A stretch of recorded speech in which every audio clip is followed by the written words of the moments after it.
Okay, shall we get started? Hello, I'm Sue Catton, and this is Emerita Koivunen. We're both research associates at Manchester Metropolitan University in the Faculty of Health, Psychology and Social Care. Our presentation today is on family members' views about the internet use and wellbeing of people with learning disabilities. So we carried out this work towards the end of last year, also with our colleague Melanie Chapman, who until very recently worked for the Manchester Community Learning Disability Service.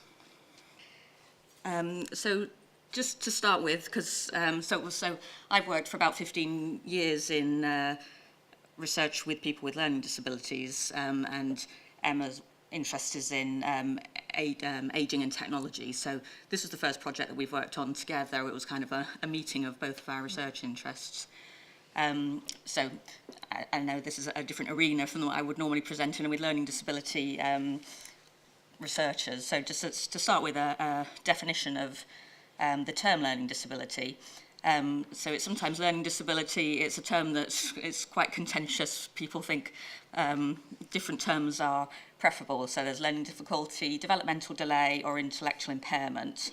A definition that I quite like that's from the government white paper Valuing People that was from 2001 explains that learning disability includes the presence of significantly reduced ability to understand complex or new information or to learn new skills, a reduced ability to cope independently, an impairment that started before adulthood with a lasting effect on development. So people with learning disabilities often have a range of problems, such as with communication. They may not be aware of risks in managing sort of everyday life activities. I'm not sure if that will work, will it? And past research has shown that people with learning disabilities have a higher risk of health inequalities, social exclusion, and poor physical and mental health. In terms of experiences of internet use, there's a growing body of work around people with learning disabilities using the internet, but it's still quite limited. We've seen that it's changed significantly really over the last sort of five years really now, to the extent that at some special schools where you've got younger children obviously at schools, probably the majority of younger people now have a mobile phone and with internet access, and they're benefiting from experimenting with social media and using that for sort of developing their social identity and making connections which they might have had problems with in the past. So myself and Melanie Chapman, we did a review of research that had been done around social media and learning disability, and we found that even though it is becoming more common for people to be using the internet, there are still barriers to using social media. An obvious barrier is around literacy skills, but also other people's families and teachers' concerns about safeguarding issues in social, particularly in social media, and also there seems to be quite commonly a problem with the sort of cyber etiquette. So there's perhaps banter, teasing each other on social media, that sort of thing seem to be problematic and go wrong quite often. Okay, so the research that we're presenting today was part of a larger study that we've carried out around internet use for people with learning disabilities. What we were aiming to do was get an up-to-date picture of both in terms of what was needed to progress in terms of research, but also for support needs for people with learning disabilities. So in addition to the work that we'll be presenting today, we also we carried out 11 interviews with people with learning disabilities and also 11 interviews with professionals who work with people with learning disabilities. Yeah, okay. So in terms of the research with families, we carried out an online survey. We chose to use a survey for the family members as opposed to the interviews that we use with the other groups because, well, partly in all honesty because of our budget restrictions, a survey seemed to be a good way to reach quite a few families. But also we were aware of the time pressures that carers were under, and we thought we'd be able to get a wider number of responses. So we developed a survey which we primarily distributed through Twitter, throughout the networks that we've already got, although we did have some paper copies that we took to some carer groups that we know of as well, because some people prefer to complete paper copies. And we had 112 eligible responses from the family members. Okay. So who were our respondents of the 112? So the majority, 83%, were parents of a person with learning disabilities. 10% were siblings, and a few of them were spouses or guardians. And the majority of the respondents were between the ages of 45 and 64, and 84% were female. So all of that combined means that most of them were mums. In terms of the family members with learning disabilities that they were completing the survey for, they were quite spread evenly between being in school, in college, and unemployed, with a few that were in work or in training. They sort of fell quite evenly between our age groups of 18 to 24 and 25 to 34, and the majority were male, 63%, which represents the occurrence of learning disability as well. Okay, thank you, Sue. I'll take over then to talk a bit about our results. So firstly, on learning disability and internet use among the research participants' family members. So majority of the respondents' family members with learning disability used the internet daily, but there were 14% who did not use internet regularly or at all. 82% were able to use internet independently, but 18% needed support to use the internet. So this might be either ranging the people. In the survey, we didn't ask people to define the level of learning disability their family member had, which is quite common in learning disability research, I'd say, to kind of give people the ability to self-identify as a family member of someone with a learning disability. So obviously the ones who needed support for using the internet were probably the people with more severe learning disability. In relation, in terms of how they access the internet, 24% had their own smartphone, 27% had their own tablet, and 19% had their own computer. But many also used either a family member's device, or in some cases a care worker's or a support worker's device. And in relation to activities, internet use was seen as beneficial by providing entertainment and information. And in some cases, people used internet to prepare for new situations, such as visiting new places and becoming familiar and comfortable with that. Specifically for the interest of this conference, using internet to search for health-related information was not a very typical activity. So 74% never did that, 5% did it often, 15% did it sometimes. Then in the survey, we also had some open box and questions, and from the answers of those, we did a framework analysis, and from that, the kind of key themes that came out from the data were answers around emotional well-being and social well-being of the people with learning disability and the role of internet in that. So I'll talk a bit about those next. So internet, in terms of improving emotional well-being, like I've mentioned already, internet use can help with difficult situations.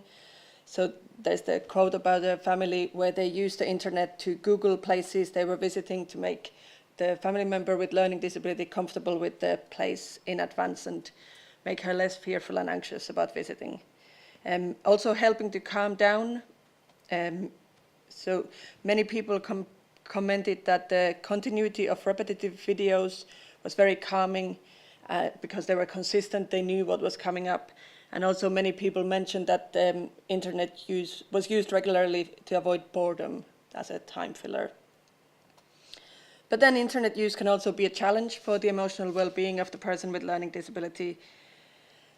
One key factor is the anxiety and upset when they can't use the internet. And this was in many cases was around not having the capacity to understand Wi-Fi, understand mobile data. I can't always understand that, so I'm not surprised that somebody with learning difficulties struggles with that.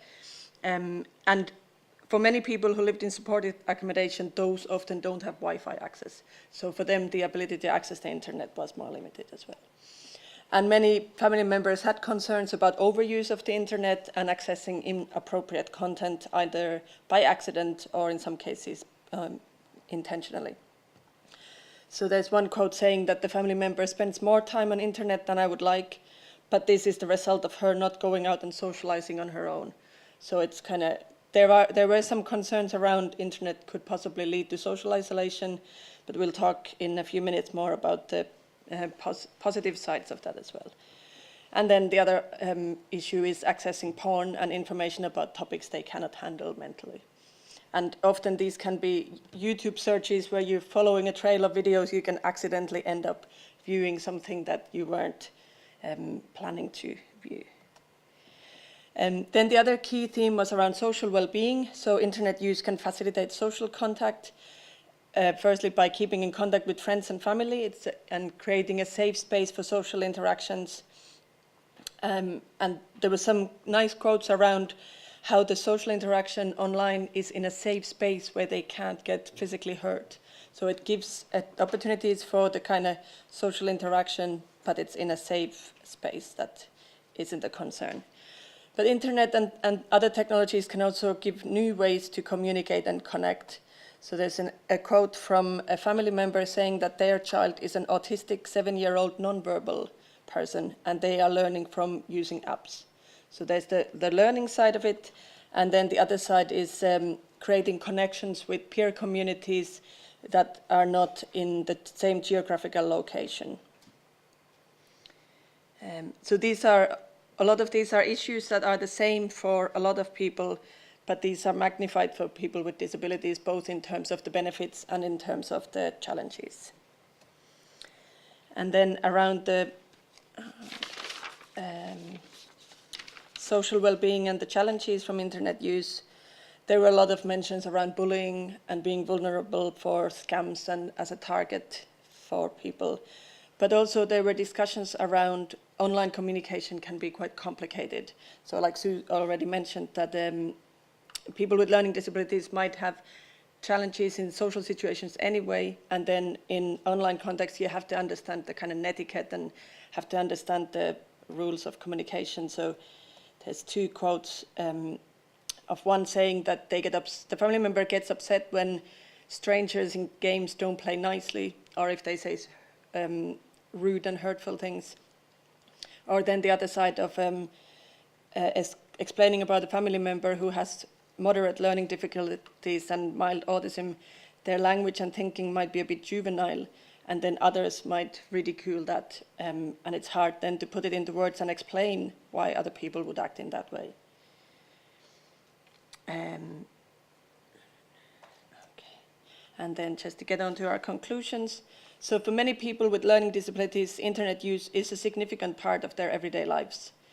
The benefits and the potential risks for internet use for well-being are similar as for non-disabled people, but can be magnified in terms of the positives and the challenges and negative aspects. And the research this far on internet use and well-being of people with learning disabilities is fairly limited. It is largely focused on social well-being, and there's been limited research on emotional well-being. Thank you. Any questions?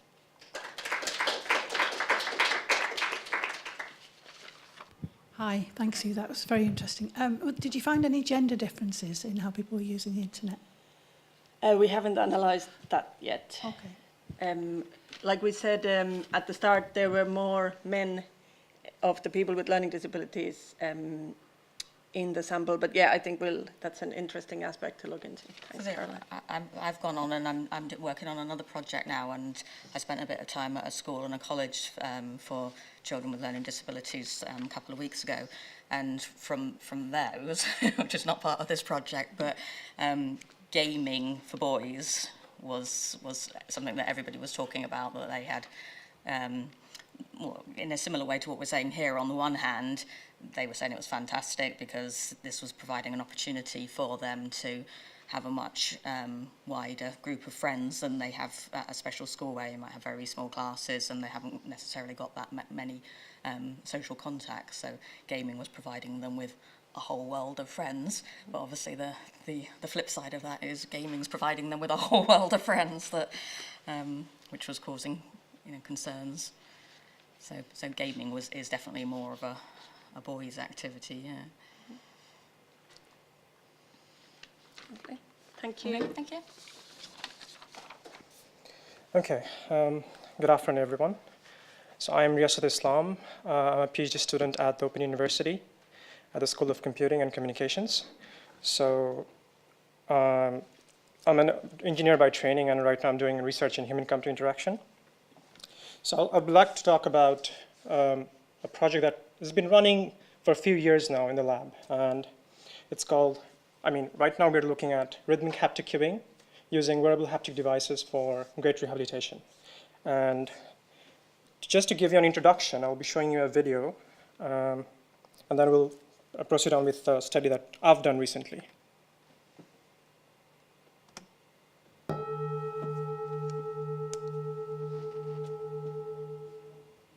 Stroke is one of the biggest causes of disability.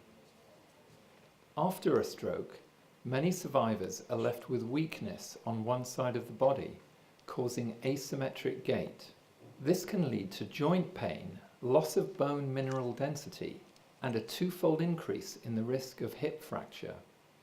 Existing therapies are expensive and rarely suitable outside the clinic. Walking in time to an ordinary metronome can improve walking in the lab, but outdoors, in busy streets, listening to an audio cue can block other sounds and be dangerous. Cueing by sense of touch is safer, unobtrusive, and more practical in everyday life.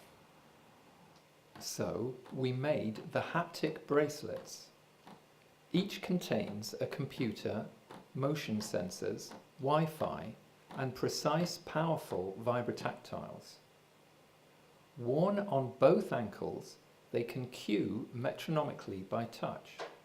The bracelets can also pace walking selectively and intelligently based on live gait data.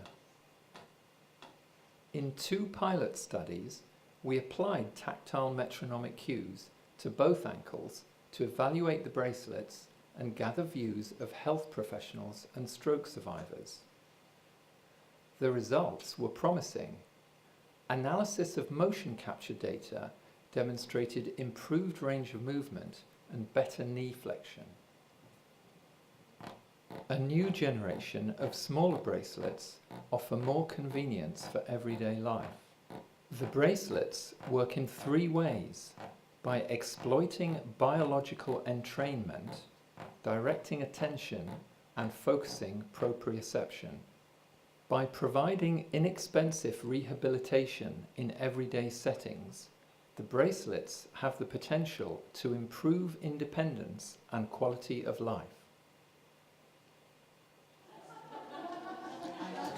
Okay, so on that note, so what are the research questions that we're looking at? So first of all, can rhythmic haptic cueing provide similar improvements to the audio cueing? Can it provide, avoid the practical limitations of audio cueing, especially if it's outdoors? And can it provide benefits not available with audio cueing? So with novel wearable haptic devices, if we combine haptics and sensors, can we provide, let's say, richer data for physiotherapists? Can we provide, can we measure, motivate dosage adherence for therapy? Can we manage to give the participants, a self-managed long-term therapy? And improve their quality of life, independence, and confidence. So as you've seen in the video, so that was about 2 years ago now, and recently my colleague Theo has defended his thesis, his PhD thesis, and he has conducted 12 case studies where, using people with stroke, Parkinson's disease, brain trauma, and around 2/3 of the people have improved their gait in the lab with about few minutes of exposure to the rhythmic haptic cueing. So in my work, I'm trying to take this evidence outside the lab and try to have a self-managed therapy for a longer span of time so that we can see a sustained effect. So what was my study design? First of all, we have a brain trauma survivor.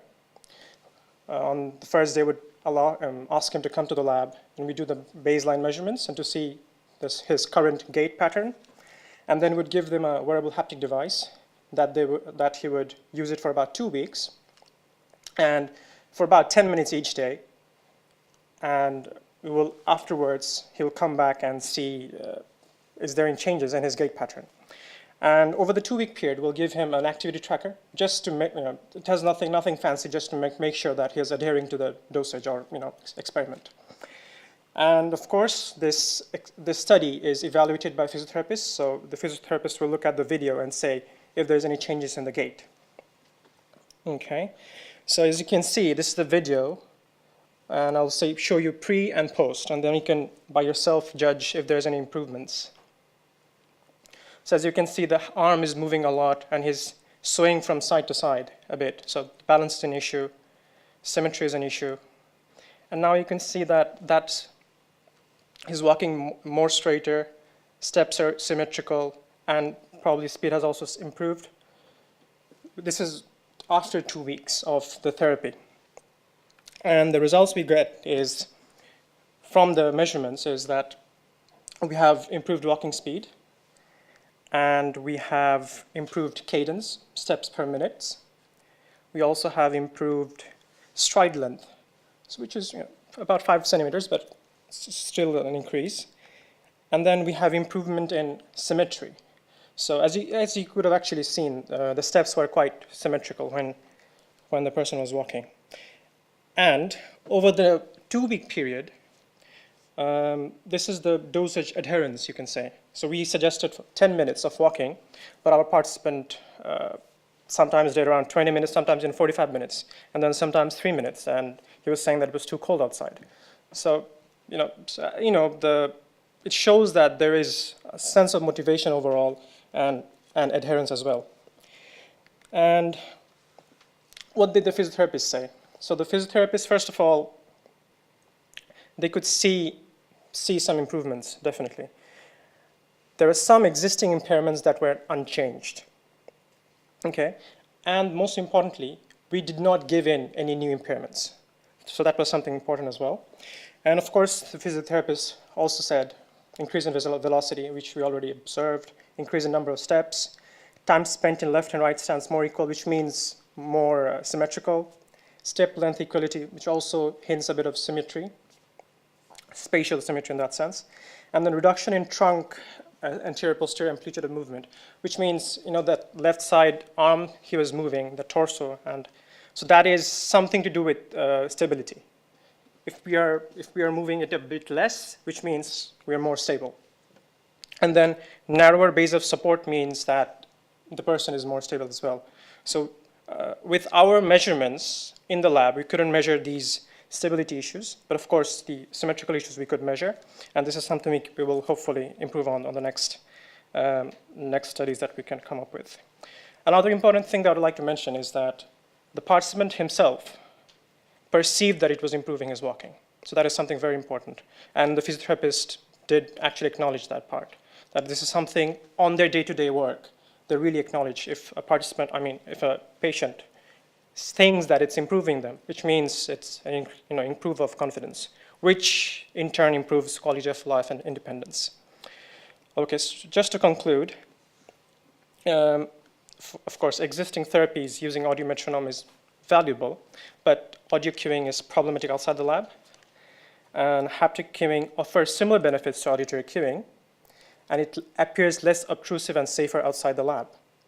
And of course, as I've mentioned, participants' perception was that it was improving his walking.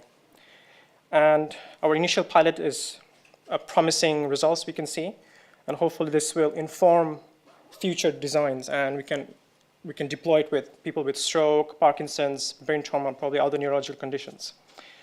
And further work, we're looking at sensor-guided adaptive cueing. So basically, for this experiment, we gave them a fixed rhythm to follow. But of course, if you're, you don't walk in the same pace all the time. So that is something that we can work on to, change the cueing depending on how you walk. Secondly, there is richer data for physiotherapists. So for example, in a normal scenario, a physiotherapy session, let's say you have a face-to-face session with a physiotherapy today, and then the physiotherapist gives you a certain prescription of doing this and that, some exercises or some routine, but how would the physiotherapy know that you have conducted that? So this is a way we can come up with, measuring adherence, dosage adherence in a way. And of course, this will help the physiotherapist to do remote monitoring if required. And if something's going wrong or something, probably, you can just give them a call and try and figure out, okay, something is wrong, et cetera, et cetera. And of course, we can measure adherence, as I have already mentioned. And another important part that we think is self-managed long-term therapy. So this is something, so for example, if we look at the real scenario, what happens is, especially with stroke survivors, initially, till they are discharged from the lab, from the hospital, they'll have all sorts of care, primary care and physiotherapist, everything. But in a chronic stage, after 6 months, after 2 years, after 3 years, they still have impairments, but they do not have readily available access to physiotherapy. So this might be an option for long-term therapy in that sense. So I would like to end quite quickly so that we have options for further questions. And I would like to thank all our collaborators. It's been a long list of collaborators for the last few years. And we'd also like to mention something, which is my colleagues, Theo, and my supervisor, Simon, is conducting a workshop in Haptics, the Haptics conference in June in Italy, which is Haptic Technologies for Healthcare. And if you're interested, please contact Theo, and we've got some leaflets right there near the mic. So please feel free to contact him and get in touch with him. Thanks a lot, and if you have any questions, please.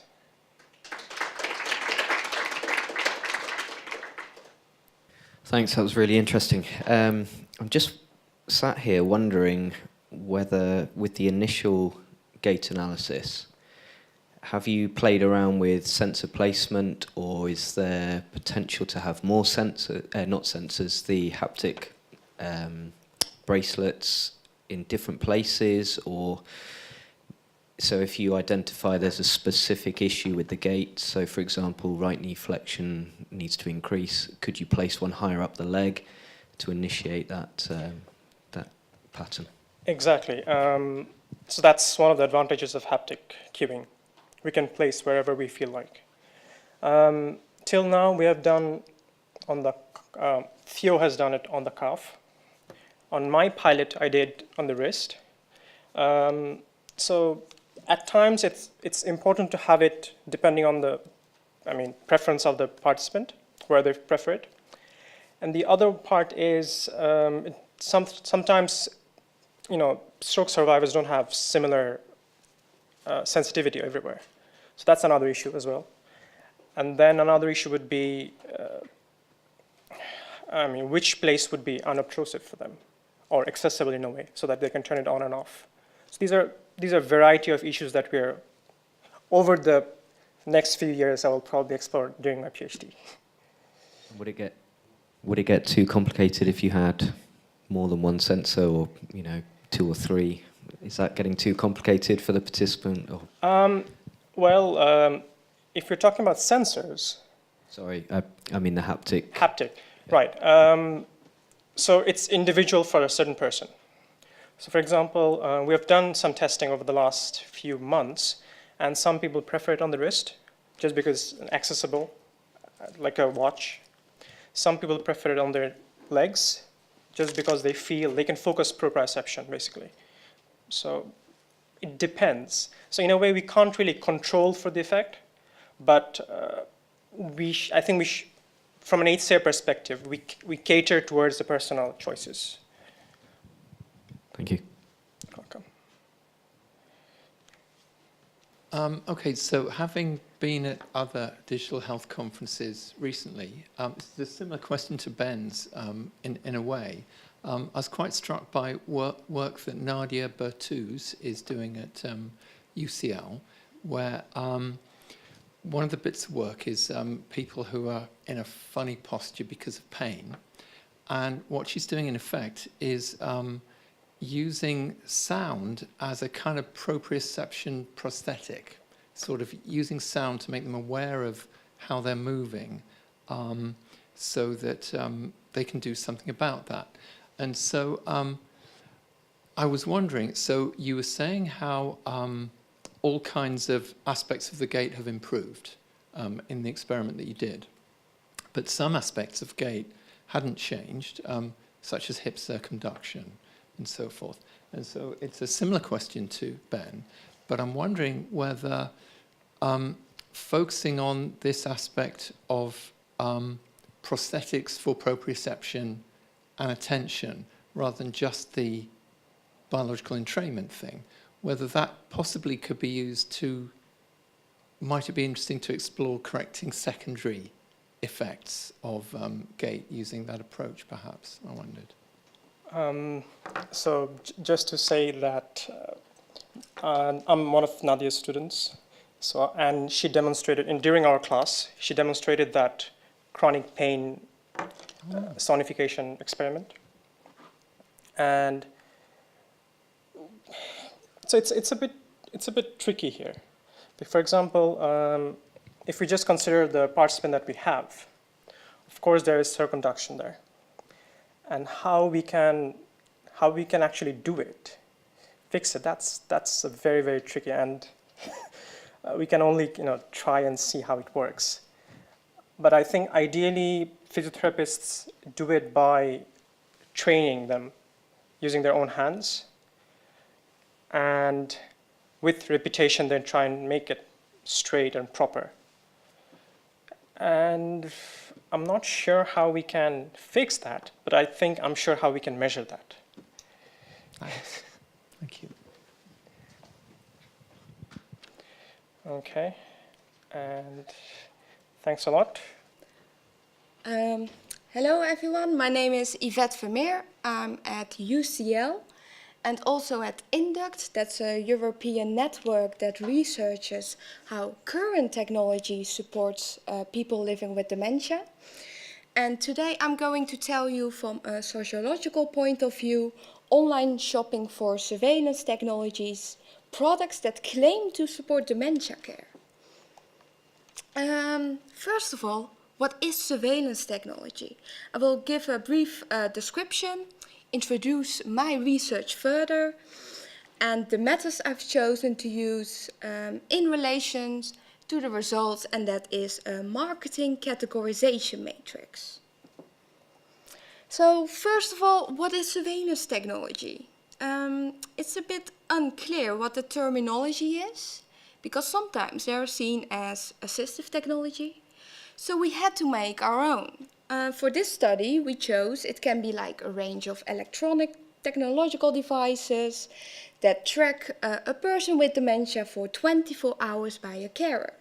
So think of GPS, location trackers, and even sensors in your shoes. And sometimes it can locate a carer if someone is in distress. And again, they can perhaps provide support for people living with dementia and carers. So these products are understood as novel and assistive. Well, if you make a definition, you also have to make what is a not surveillance technology. So for this study purpose only, we said it are non-technological devices such as bracelets or technologies that do not locate or send alerts. Think of your old mobile Nokia without GPS or without Wi-Fi. And to kick off my research study is Kessler and Swender said media might influence how we see people, how we think it is living with dementia, but also how we exploit healthcare resources, especially technology. And why this media approach? Well, first of all, I have a background in consumer behavior, and I used to be one of the marketing people myself. And the media, it will show that it has a bigger impact than we think. So surveillance technologies are promoted as products that keep a person with dementia independent and safe. And marketers know this. They are being sold increasingly online. However, as I told you before, it was a bit unclear what the terminology is. And how do we put these technologies into categories? Nonetheless, from research, we know that family caregivers often do not purchase or keep using surveillance. As someone said here before, sometimes these technologies are abandoned. And we had a hypothesis that this is perhaps caused by insufficient reliable information online, that products do not address the needs of people living with dementia and family carers, and that these products and websites are seen to be made for specialists. So the purpose of my study was to look at the international surveillance market. What is being sold online now? I looked at the United Kingdom, Sweden, and the Netherlands. And first I started with a literature review on, okay, what do people living with dementia need and what do family carers need? But I needed to look at surveillance technologies and assistive because of this unclear definition. Then I did an online scan, or a fancy word environmental scan, using a technique that companies actually use to look at what is available on the market. How would a consumer look online for these surveillance technologies? So I looked at two things. The product being sold. What does the product do?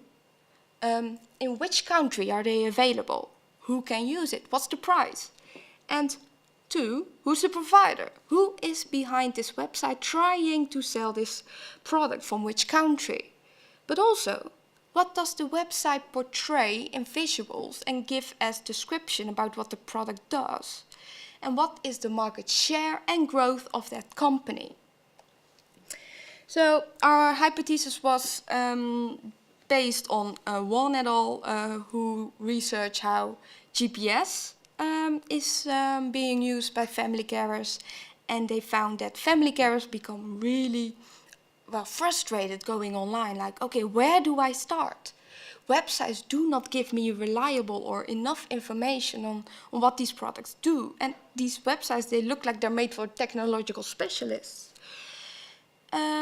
And the other point is that the needs of people living with dementia are often overlooked, and this can be by designers. So I will give an example of why am I talking about these needs about people living with dementia. So someone with, for example, early stage dementia says, I don't see a reason for using a surveillance technology. I can walk outside. But a family carer can think, no, that person can become lost and harmed when they walk outside, which they often call wandering. I'm not going into the discussion of wandering, whether it's good or bad, but they think they need technology to improve the person's safety and to diminish own stress, so peace of mind. But on the other hand, both want technology to be useful and respect privacy. So there are a lot of views to consider. So when I look particularly at family carers, with technology in general, they wanted to respect autonomy and privacy. So they want to monitor the health status and the location of a person with dementia from a distance and be able to communicate with that person. But when we look at surveillance, it becomes a little bit of a different story. It should support with wandering and maintain autonomy. Well, there's this trade-off between autonomy, because they rather track someone to keep them safe than maintain their autonomy. When we talk about design should be simple, so small screen, few manageable functions. And again, it should prevent, and I would like to stress the word prevent, someone from getting lost and harmed. So what do people living with dementia want? A little bit, surveillance design should be a minimum size, weight and visibility, and something to guide them home. My question is, what is a minimum size? What is minimum weight? Okay. And then it should provide support with accidents and outdoor navigation. And that's basically all we know. There isn't much known. So I also looked at when will they not use technology? Well, if it doesn't fit their needs and capacities, if it's too difficult to use with too many features, and it looks unattractive. Again, what is unattractive? I know I wouldn't wear that, but that's an opinion. And then there are the studies that say they include people living with dementia, but usually it are family carers speaking for a person by proxy. Again, there is this part about, okay, we want to increase autonomy for people living with dementia and reduce caregiver burden, and it should have a limited price, the technology. So, when I went online, looking with certain search words, what did I find? What do consumers find when they look for these products? Well, compared to the Netherlands and Sweden, UK had the biggest market. And it appeared that the majority of these websites trying to sell surveillance are made by cottage industries. Where I'm from, cottage industries means you are making an online web shop from your living room. But in other words, these are online web shops made by one person. To make it a little bit easier, they're one employee listed online. And this is one typical quote you will see. And this is a big website trying to provide also technologies. With regards to the literature review, another 2 examples. So think about that the price should be limited and it should be clear what a product does in terms of functionality. Well, we also found a lot of price differences, not only in taxes or whether you pay a monthly fee, but just 2 similar products who really are a big range.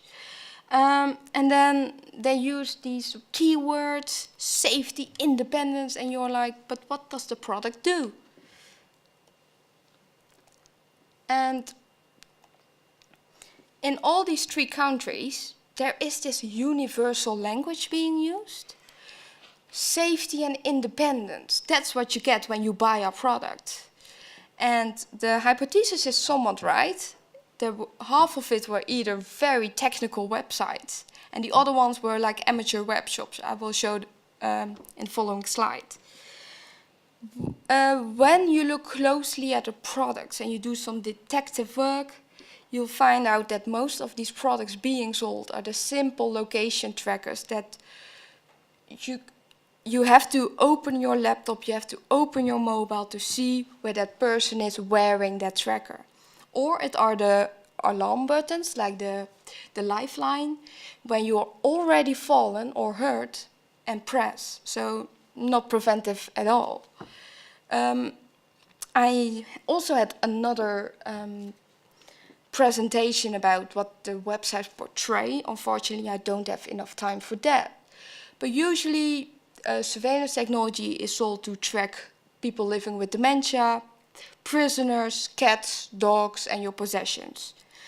And again, a typical quote that you'll find.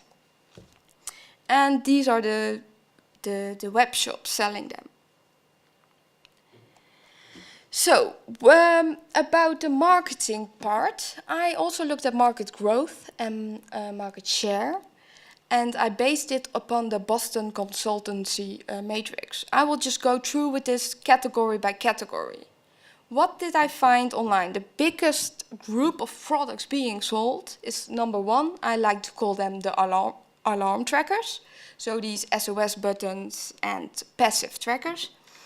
And these are from companies, the cottage industries, having a low market share and a low growth. According to literature, it's probably that these products are too passive and small. For example, a person with dementia might take them off, not use them. So probably not meeting the needs. Category 2, I call them the big old monitors. These are the cameras, the older floor mats with sensors. And the providers do have a higher market share, but again, a low growth. Probably because these are like older version of products they're just trying to get rid of. According to literature, these are probably invading too much privacy and are too big. And then category 3, the combi trackers. These are actually the products from category 1, the simple SOS buttons or a tracker, but now in combination with a mobile phone or an online platform. And these companies are also, again, cottage industries, but with a higher market growth because the products are newer, but a low market share. These products aren't there yet. There are opportunities for them, but they just need to invest in the right area. According to literature, though, again, there are privacy issues, but probably different ones, because you have a lot of third-party data sharing. So with the online platforms, who is getting this data about this person? Again, the ethical questions, which also have been raised. And now, being also at this conference, I've seen a lot of products out there, and I know there are good products out there, like the wearables. And maybe you're thinking, like, what is this lady talking about of finding all these old products? The thing is, what consumers most likely will first find on the internet by Google are these kinds of products. So the fourth category is where you have the high market share and the high market growth, because you have a product that meets the needs and you have the ideal surveillance. I just did not find that at this point. There also wasn't like one big dominant company selling all these trackers. They were like it was more a niche market, all smaller companies providing these simple location trackers. So it appears it's a niche market growing slowly, and there are opportunities, and that's just to start with seeing what your users need. But also back to the media, the other opportunity is to better market it in sense of how we exploit healthcare resources.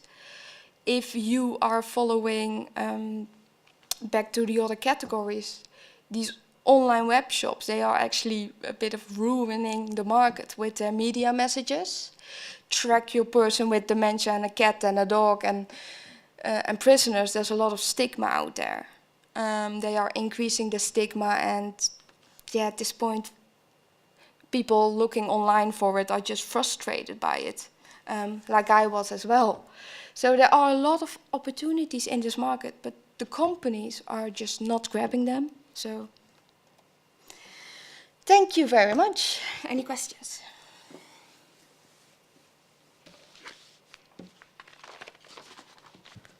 It sounds like there's a gap in the market for you.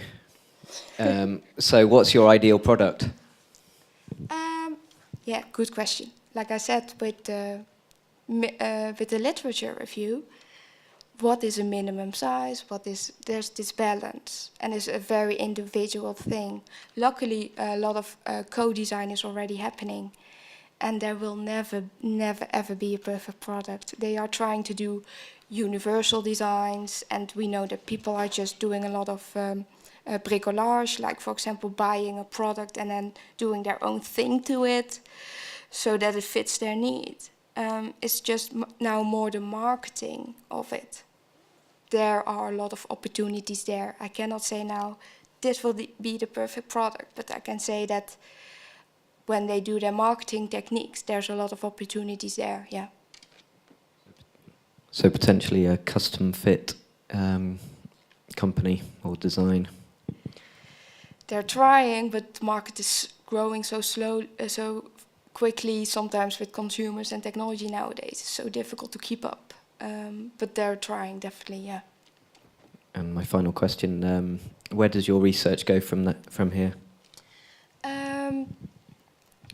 I am actually going more into detail into the marketing messages of what kind of signs they are using, the ideology behind it. I will have focus groups with people living with dementia, what they think of these media messages.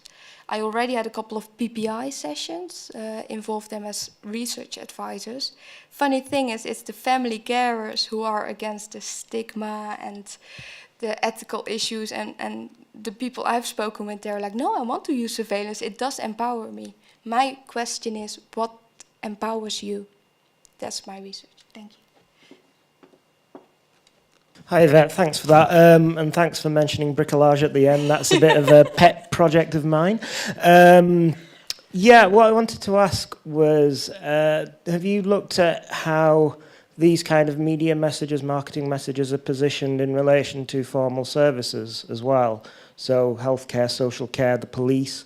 Actually, the police tend to be the public sector organisation that are most interested in GPS technologies and surveillance technologies, because significant, you know, we're talking 20-30% of police time's actually taken up searching for people with dementia.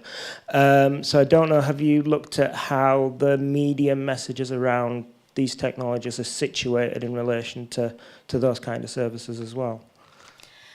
Good question. Thank you. I did look at how the police portrayed them if they were on the provider website of the company. However, I did not look at police messages themselves.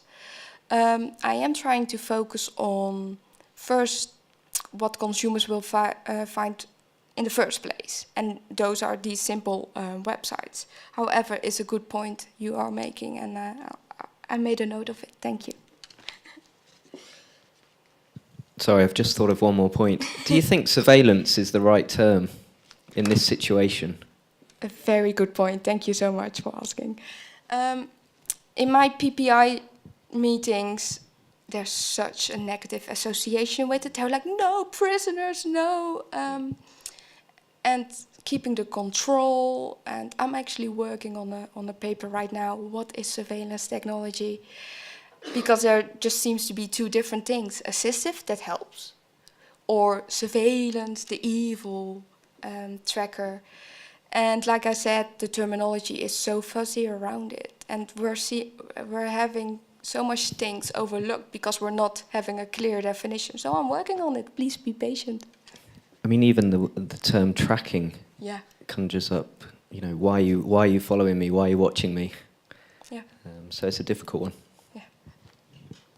Thank you.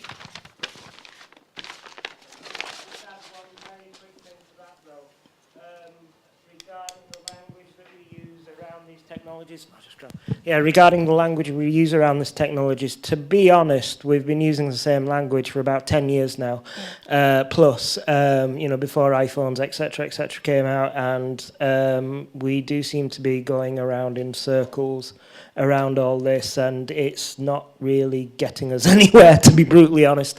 And I think it's, we do need to get over that hurdle if this kind of technology is ever going to actually be rolled out at any kind of scale. I absolutely agree with that. Thank you.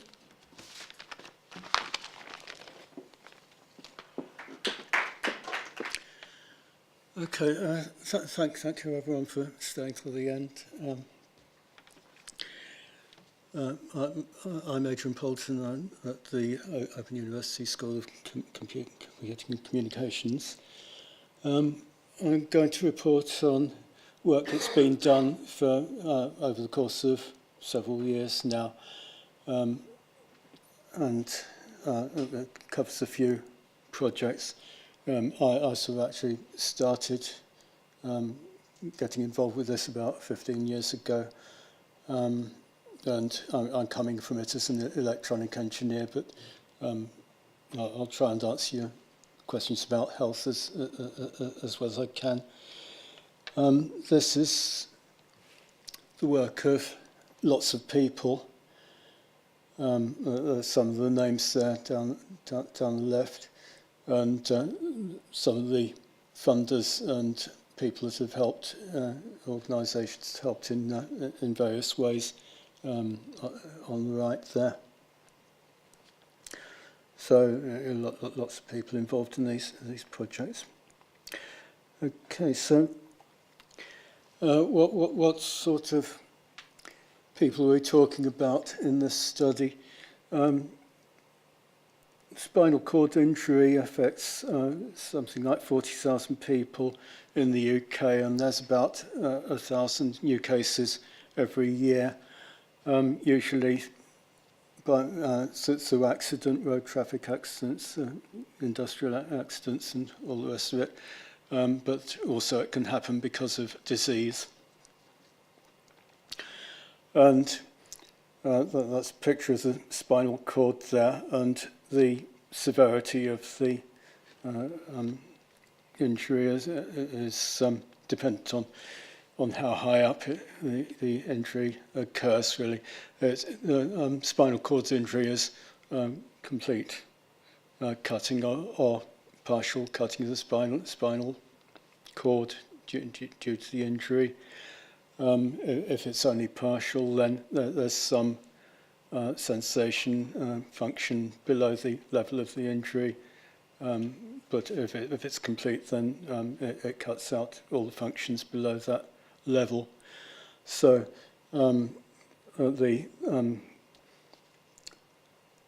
so if you have an injury at the thoracic or lumbar region, or sacral, then results in paraplegia. The legs don't work, and they don't receive any sensation at all.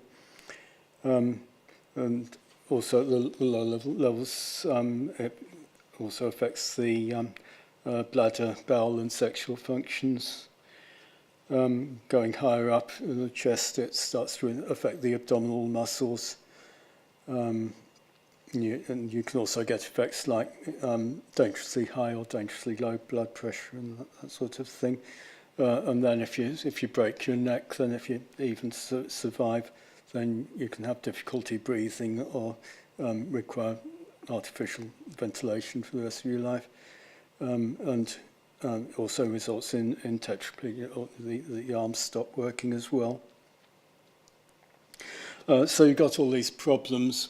But on top of that, because the person's unable to exercise, then it can lead to lots of further problems, loss of muscle mass typically, and bone mineral density, and all the other things that you associate with lack of exercise. Okay, so this is...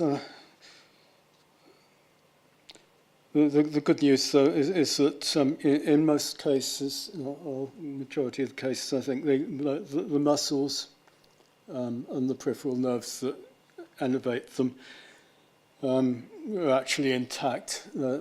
It's just that they can't be controlled through the spinal cord. And although you can't work them voluntarily, they can be made to function by stimulating them electrically. So you can carry out activities such as cycling and rowing, possible with suitably adapted equipment. So this is Robin here. Robin had a car accident about 20 years ago, which resulted in an injury at level T4. He had a very high level of fitness before the injury. He was a test pilot at one time.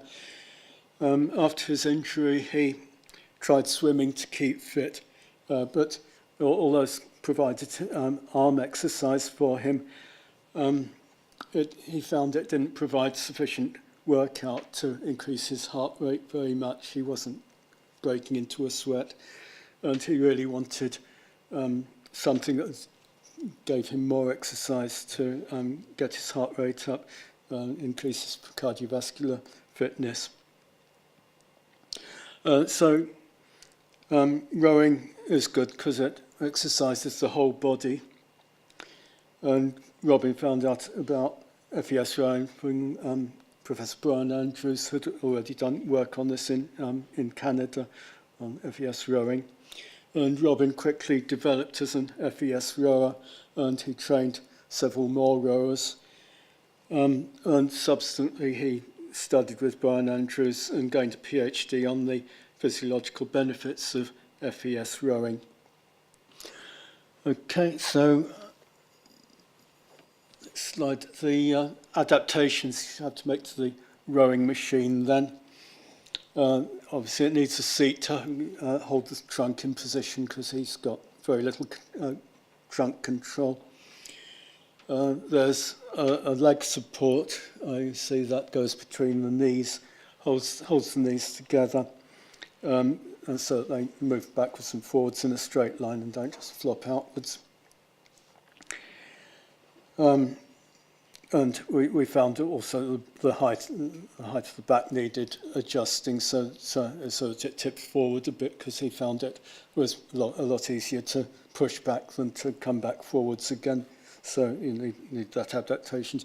And there was also a brake on it so that you could stop the seat moving forwards and backwards. And that was, well, it was useful for transferring from from a wheelchair, getting on and off, but also what we found with the people when they were starting to row, they soon get tired with the leg muscles, but they could carry on rowing with the arms for a bit if you just put the brake on, and then when you're ready, start rowing again with the legs and arms. So that's the mechanical adaptations then. Okay, the electrical side of it, he's got stick-on electrodes. You have to supply electrical pulses at the right time, the right sort of repetition rate and pulse width, amplitude, all the rest of it. And that's sort of where I came in, because I gave my advice on designing the stimulators and the instrumentation for these things.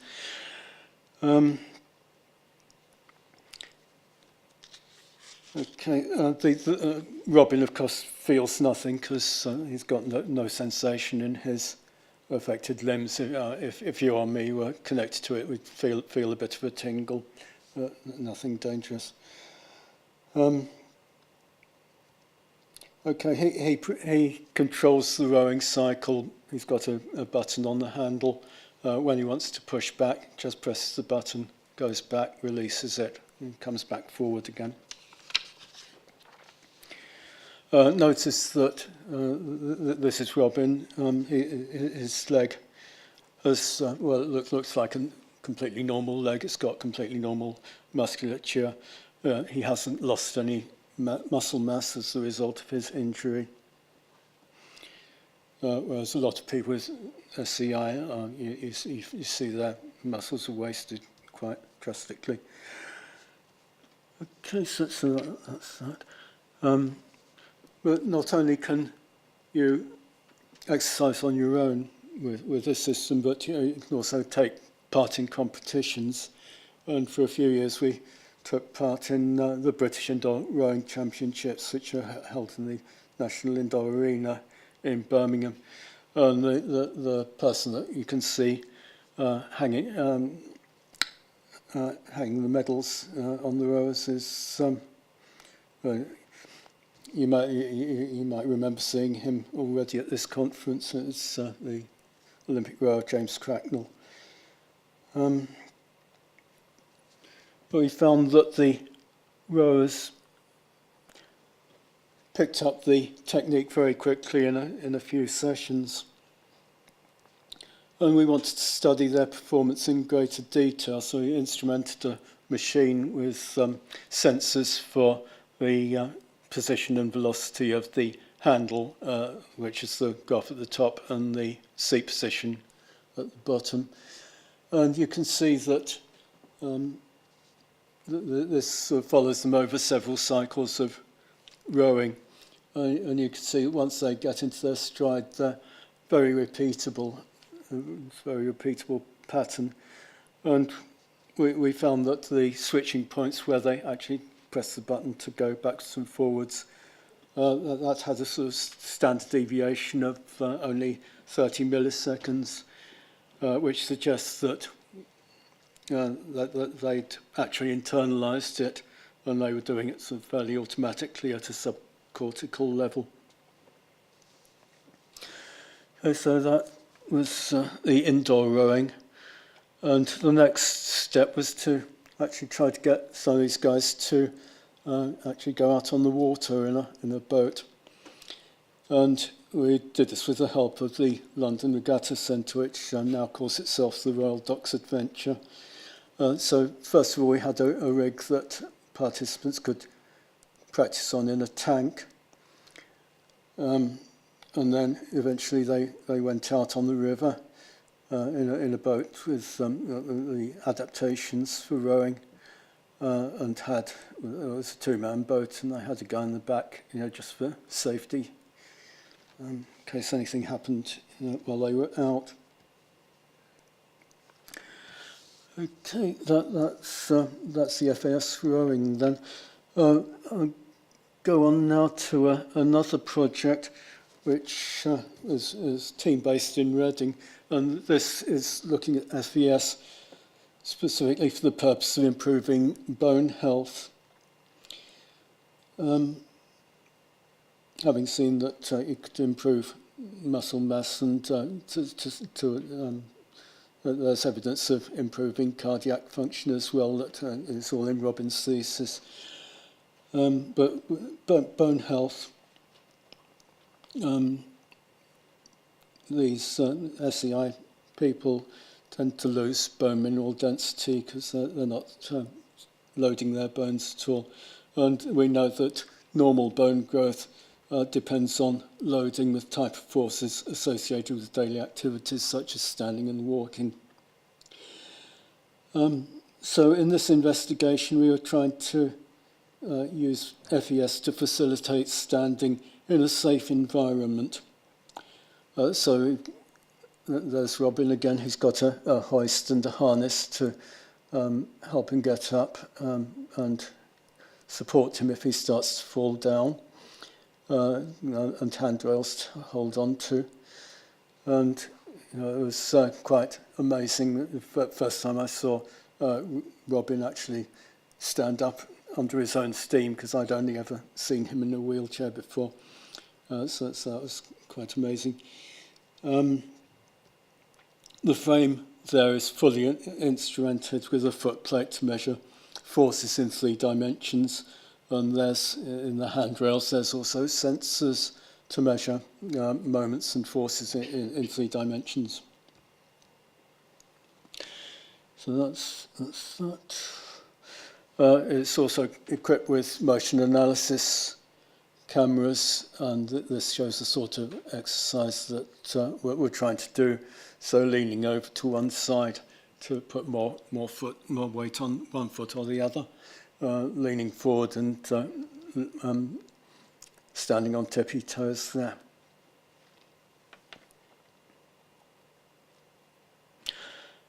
Okay, so this is another guy using the equipment, and we wanted to actually use exergaming in some way to provide a bit more motivation, because just sort of standing up and doing these exercises for an hour, which they could do after a bit of practice, it gets a bit tedious. So we wanted to introduce an element of exergaming in it to provide better motivation. And there you can see we've got a screen set up in front of the users, so they can play games as well. And what we've got is this skiing game, where by moving their body they can ski downhill, and they aim at the next goal and go through a hoop, and that gives them some visual feedback if they get it right. There's lights on there that give them a bit of warning if they're putting too much weight on the handrails, because we don't want them to put weight on the handrails. We want them to use the handrails to steady themselves, but to put the weight on their legs to encourage bone growth. So that's that, and that's sort of all working successfully.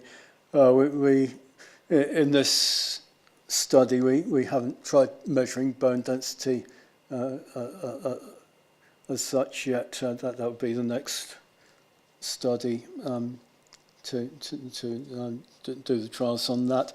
But what we have shown is that you do get we can get the sort of bone loading that we know works for normal subjects, and we can get them to keep that up for sessions of an hour or so. Okay, so that's me done. Got any questions? Thank you, Adrian. Do we have any questions for Adrian? Thank you very much, Adrian. First and foremost, I just want to apologise that this session wasn't moderated. I thought it was, and that's completely on me. I hope you've all enjoyed this afternoon's sessions and the presenters. We're now finished.